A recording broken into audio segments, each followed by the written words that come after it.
इयत्ता 9वी गणित भाग 2 स्टँडर्ड 9 मॅथेमॅटिक्स पार्ट सेकंड। आज आपल्याला अंतर्वर्तुळ आणि परिवर्तुळ याविषयी माहिती मिळवायची आहे। अंतर्वर्तुळ आणि परिवर्तुळ यांची माहिती आपण तुलनात्मकरित्या मिळवूया, म्हणजे जरासं आपल्याला समजायला सोपं जाईल। अंतर्वर्तुळ आणि परिवर्तुळ पहा, अंतर्वर्तुळ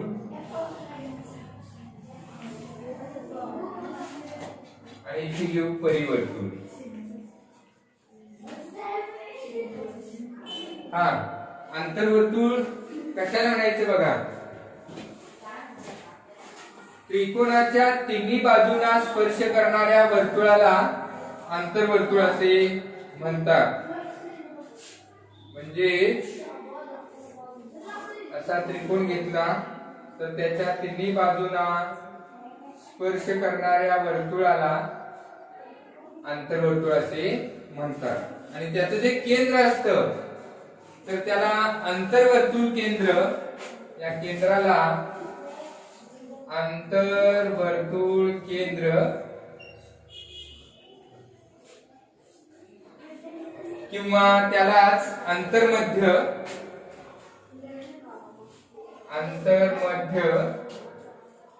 किंवा अंतरकेंद्र असे म्हणतात। अंतरकेंद्र असे म्हणतात। तर इथे अंतर्वर्तुळाची माहिती पाहिली। अंतर्वर्तुळ म्हणजे त्रिकोणाच्या तिन्ही बाजूंना स्पर्श करणाऱ्या वर्तुळाला अंतर्वर्तुळ असे म्हणतात। आणि त्याचं जे केंद्र असतं तर त्याला अंतर्वर्तुळ केंद्र किंवा अंतर्मध्य किंवा अंतरकेंद्र असे म्हणतात। या उलट परिवर्तुळ कशाला म्हणायचंय पहा, त्रिकोणाच्या तिन्ही शिरोबिंदूतून जाणाऱ्या वर्तुळाला, त्रिकोणाच्या तिन्ही शिरोबिंदूतून जाणाऱ्या वर्तुळाला त्रिकोणाचे परिवर्तुळ असे म्हणतात। आणि त्याचं जे केंद्र असतं तर त्या केंद्राला परिकेंद्र असे म्हणतात। परिकेंद्र, त्या वर्तुळाचे परिकेंद्र असे म्हणतात। आता आपल्याला जर अंतर वर्तुळ काढायचं असेल, त्रिकोणामध्ये अंतर्वर्तुळ काढायचं असेल तर सुरुवातीला आपल्याला अंतर्मध्य किंवा अंतर्वर्तुळ केंद्र म्हणजे अंतरकेंद्र आपल्याला मिळवावं लागतं। आणि हे जर मिळवायचं असेल तर कोणत्याही दोन कोनांचे दुभाजक घेणे पुरेसे असते। पहा, जर आपल्याला इथे अंतरकेंद्र मिळवायचं असेल तर कोणत्याही दोन कोनांचे दुभाजक घेणे आवश्यक असते। कोणत्याही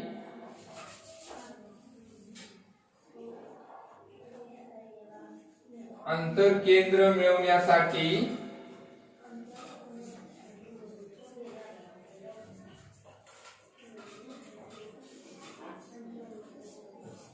त्रिकोणाच्या कोणत्याही दोन कोनांचे दुभाजक घेणे आवश्यक असते। दुभाजक घेणे आवश्यक असते।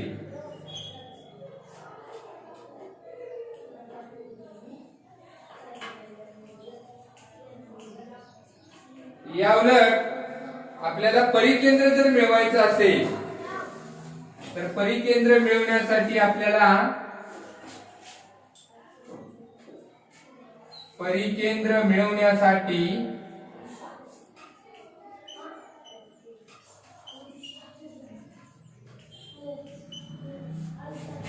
त्रिकोणाच्या कोणत्याही दोन बाजूंचे लंब दुभाजक घेणे आवश्यक असते किंवा पुरेसे असते।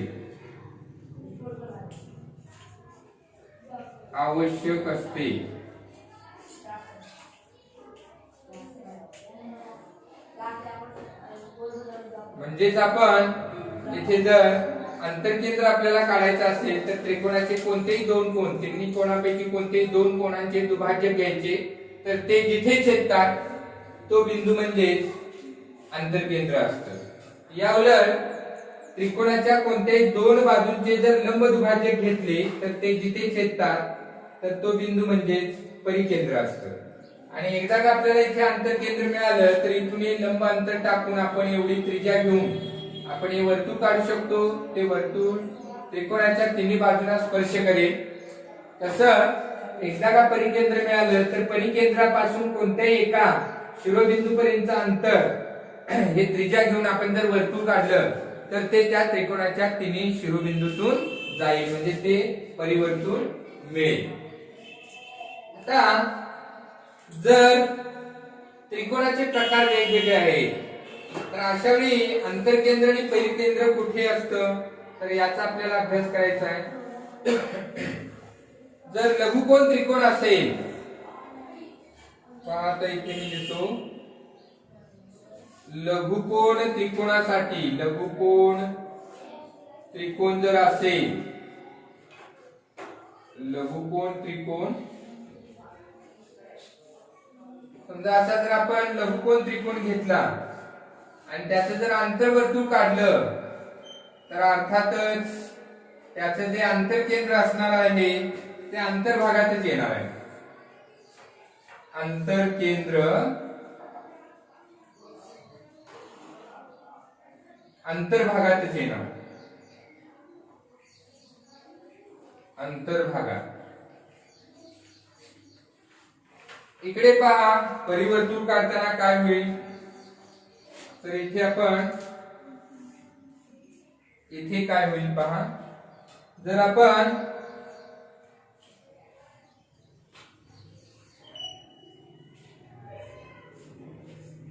लघुकोन त्रिकोण घेतला आणि त्याचा आपण जर परिकेंद्र मिळवलं तर ते परिकेंद्र त्रिकोणाच्या अंतर्भागातच येतं.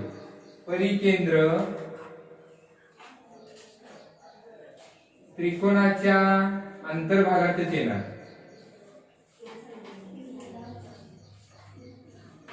तर त्याच्यानंतर दुसरा प्रकार पाहू त्रिकोणाचा. समजा आपण विशालकोन त्रिकोण घेतला, विशालकोन त्रिकोण, आणि आपण जर त्याचं अंतर्वर्तुळ काढलं, पहा विशालकोन त्रिकोण घ्यायचा आहे, त्याचं अंतर्वर्तुळ काढलं तर अर्थातच त्याचं जे अंतरकेंद्र असणार आहे ते अंतर्भागातच येणार. अंतरकेंद्र अंतर्भागातच. आता इकडे पहा, असं जर आपण घेतला विशालकोन त्रिकोण, मी अगोदर वर्तुळ काढतो त्याशिवाय आकृती काढता येणार नाही. हा विशालकोन त्रिकोण आहे, त्याचं जर केंद्र पाहिलं म्हणजे परिकेंद्र, तर विशालकोन त्रिकोण जर असेल तर त्याचं जे परिकेंद्र आहे तर ते त्रिकोणाच्या बाह्य भागात येतं. त्रिकोणाच्या बाह्य भागात येतं हे लक्षात घ्या. परिकेंद्र म्हणजे त्या वर्तुळाचं केंद्र त्रिकोणाच्या बाह्य भागात येतं. आणि आता आपल्याला तिसरा प्रकार घ्यायचा आहे त्रिकोणाचा राहिलेला, म्हणजे काटकोन त्रिकोण. तर काटकोन त्रिकोणाच्या बाबतीत आपल्याला माहिती घ्यायची आहे. काटकोन त्रिकोण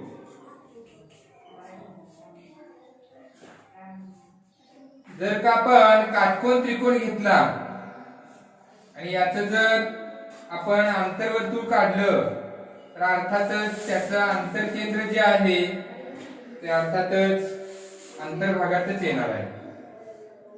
अंतरकेंद्र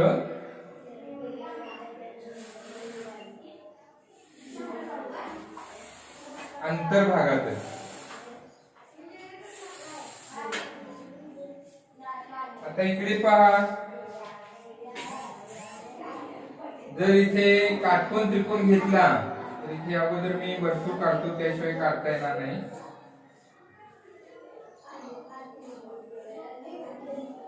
आणि काटकोन त्रिकोण घेतला तर याचं जर केंद्र पाहिलं तर केंद्र या कर्णाचा मध्यबिंदू येतो. हे लक्षात घ्या, कर्णाचा मध्यबिंदू येतो. इकडचा भाग समान, म्हणजे ज्या कर्णाचा मध्यबिंदू येतो हा काटकोन आहे. काटकोनासमोरची भुजा म्हणजेच कर्ण. तर या कर्णाचा बरोबर मध्यबिंदू म्हणजे ते परिकेंद्र येतं, हे लक्षात घ्या. म्हणजे इथे लिहिताना परिकेंद्र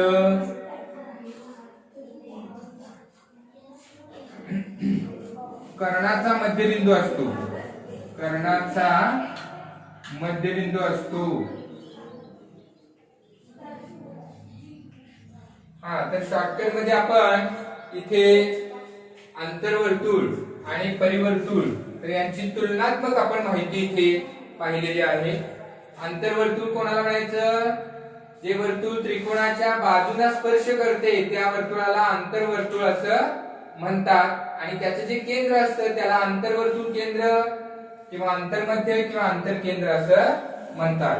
या उलट परिवर्तुळ कशाला म्हणायचंय बघा, त्रिकोणाच्या तिन्ही शिरोबिंदूतून जाणाऱ्या वर्तुळाला त्या त्रिकोणाचे परिवर्तुळ असे म्हणतात आणि त्याच्या केंद्राला परिकेंद्र असे म्हणतात. आपल्याला जर अंतर्वर्तुळ काढायचं असेल तर आपल्याला अंतरकेंद्र मिळवणं गरजेचं असतं. आणि ते कसं मिळवायचं आहे? तर अंतरकेंद्र मिळवण्यासाठी त्रिकोणाच्या कोणत्याही दोन कोनांचे दुभाजक घेणे आवश्यक असते. दोन कोनांचे असे दुभाजक घेतले की आपल्याला इथे छेदनबिंदू मिळतो, तर तो म्हणजे अंतरकेंद्र असतं. आता या उलट परिवर्तुळ काढायचं जर असेल तर परिकेंद्र मिळवावं लागतं. आणि परिकेंद्र मिळवण्यासाठी त्रिकोणाच्या कोणत्याही दोन बाजूंचे लंब दुभाजक घेणं आवश्यक असतं. बाजूंचे लंब दुभाजक कोणत्याही दोन बाजू घेतल्या तर त्याचा जो दुभाजक असतो तर तो त्याचा केंद्र जिथे छेदतो तर तो बिंदू म्हणजे परिकेंद्र असतं. आणि एकदा का परिकेंद्र मिळालं की इथून इथपर्यंत किंवा इथून इथपर्यंत केंद्र आणि शिरोबिंदू इथपर्यंतचं अंतर त्रिज्या घेऊन वर्तुळ काढलं की आपल्याला परिवर्तुळ मिळतं. तिथे पण इथून इथपर्यंतचं अंतर त्रिज्या घेऊन लंब टाकून त्रिज्या घेऊन वर्तुळ काढलं की ते आपल्याला अंतर्वर्तुळ मिळतं. आता त्रिकोणाच्या प्रकारानुसार केंद्र कुठे असतं तर ती इथं माहिती दिलेली आहे. लघुकोन त्रिकोण असेल तर अंतरकेंद्र अंतर्भागातच असते, परिकेंद्र देखील अंतर्भागातच असते. जर विशालकोन त्रिकोण असेल तर अंतरकेंद्र अंतर्भागातच आणि परिकेंद्र मात्र बाह्य भागात असतं. याशिवाय काटकोन त्रिकोण असेल तर अंतरकेंद्र अंतर्भागातच आणि परिकेंद्र मात्र कर्णाचा मध्यबिंदू असतो. तर इथे जर तुम्ही पाहिलं त्रिकोण कोणत्याही प्रकारचा असो अंतरकेंद्र हे त्रिकोणाच्या अंतर्भागातच येतं. ओके, ठीक आहे. प्रॅक्टिस सेट 6.3 सराव संच 6.3. त्याच्यानंतर पहिले एक्झाम्पल जे आहे तर शॉर्टकट मध्ये इथे लिहिलेलं आहे. ट्रायंगल एबीसी त्रिकोण एबीसी आपल्याला असा काढायचा आहे ज्याच्यामध्ये अँगल बी कोन बी बरोबर 100 अंश आहे. BC is equal to 6.4 centimetre, angle C is equal to 50 degree. तर हा ट्रायंगल काढायचा आहे, त्रिकोण काढायचा आणि त्याचा अंतर्वर्तुळ काढायचा आहे, म्हणजे ही सर्कल आपल्याला काढायचं आहे. तर आता सुरुवातीला आपल्याला त्रिकोण काढावा लागेल ट्रायंगल. त्याच्यासाठी आपण रफ डायग्राम काढू शकतो. कच्ची आकृती त्रिकोणासाठी रफ डायग्राम.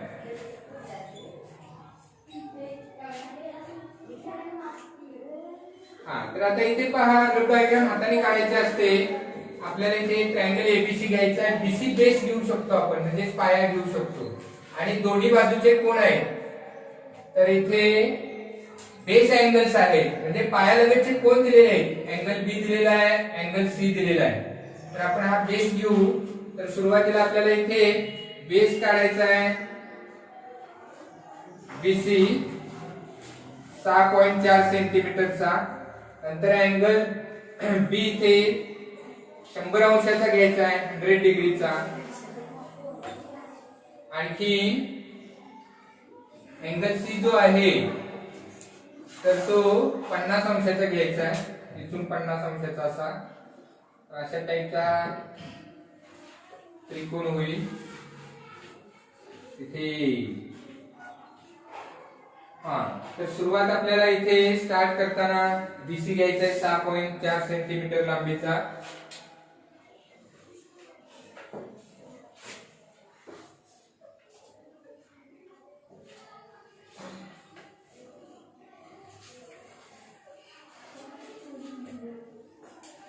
तर इथे आपण बीसी घेतलेला आहे, सेगमेंट बीसी.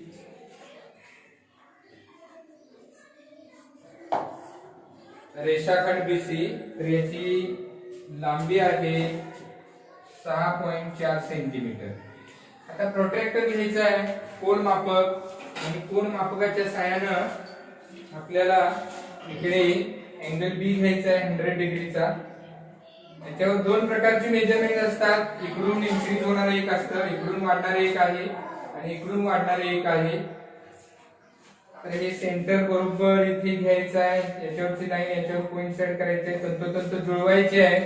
आणि हा सेगमेंट, हा जो रेषाखंड आहे तो उजव्या बाजूला आहे, त्यामुळे उजवीकडून डावीकडे वाढणारा अंतर इथे पाहायचं आहे.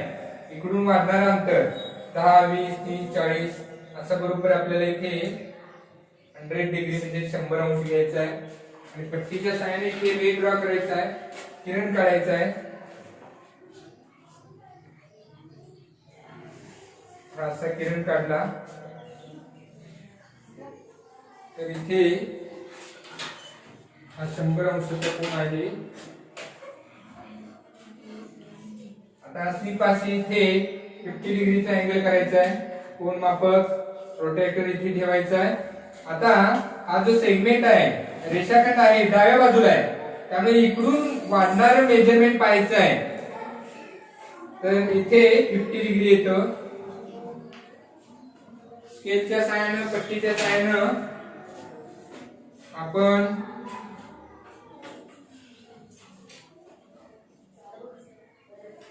हा इकडे रे ड्रॉ करायचा आहे.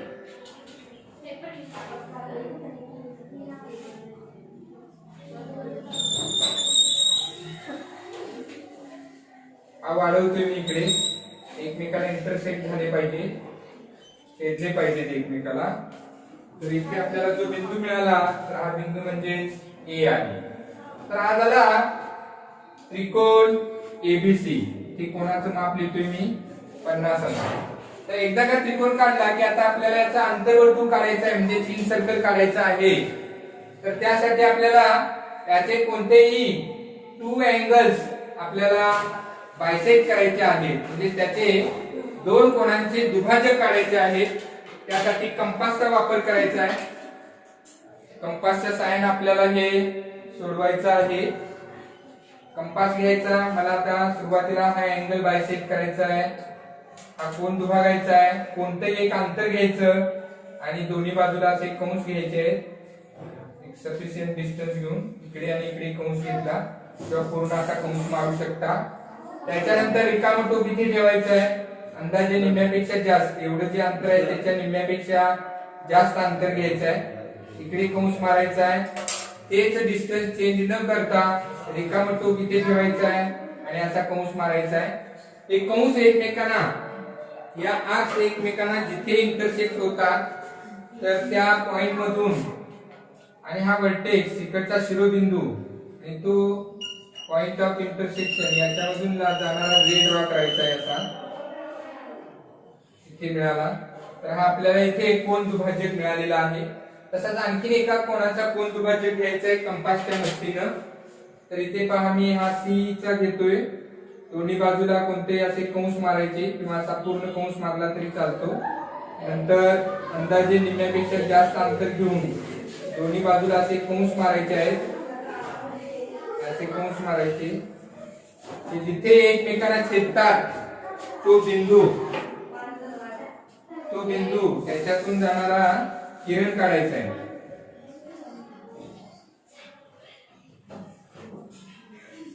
असा रे ड्रॉ करायचा आहे. तर हे एकमेकांना जिथे इंटरसेक्ट होतात तो पॉइंट पहा आणि इथून परपेंडिक्युलर टाकायचा आहे. आपल्याला कंपासच्या मदतीने सुद्धा टाकता येतो. परपेंडिक्युलर इकडे टाकू शकतो आपण. जास्त किचकट होत असेल तर आपण सेट स्क्वेअरच्या सहाय्याने, गुण्याच्या सहाय्याने आपण इथे परपेंडिक्युलर काढू शकतो. इथे कोइन्साइड करायची आहे आणि अशी पुढे सरकवायची आहे तंतोतंत जुळवून या बिंदूपर्यंत. जुळवल्यानंतर इथे आपण असा परपेंडिक्युलर काढायचा आहे. पट्टीच्या सहाय्याने वाढवून तो आपल्याला बरोबर असा घेता येईल. आता इथून इथपर्यंत अंतर, हे जे डिस्टन्स आहे तर ते रेडियस इतकं घ्यायचं आहे, त्रिज्या इतकं घ्यायचं आहे. इथून इथपर्यंत डिस्टन्स. आणि मग आपल्याला इथे सर्कल ड्रॉ करायचं आहे.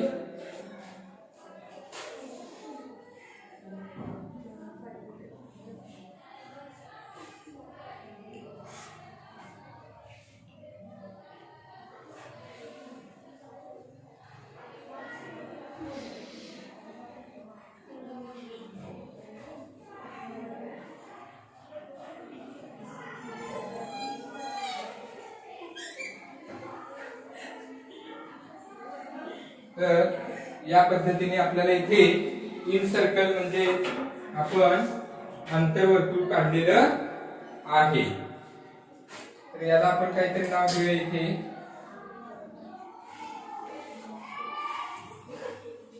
तर हे डिस्टन्स म्हणजे हे अंतर, त्रिज्या घेऊन आपण हे वर्तुळ काढलेलं आहे. हे वर्तुळ त्रिकोणाच्या तिन्ही बाजूंना स्पर्श करते आणि म्हणून हे आपल्याला इथे अशा पद्धतीने अंतर्वर्तुळ म्हणजे रिंग सर्कल मिळालेलं आहे.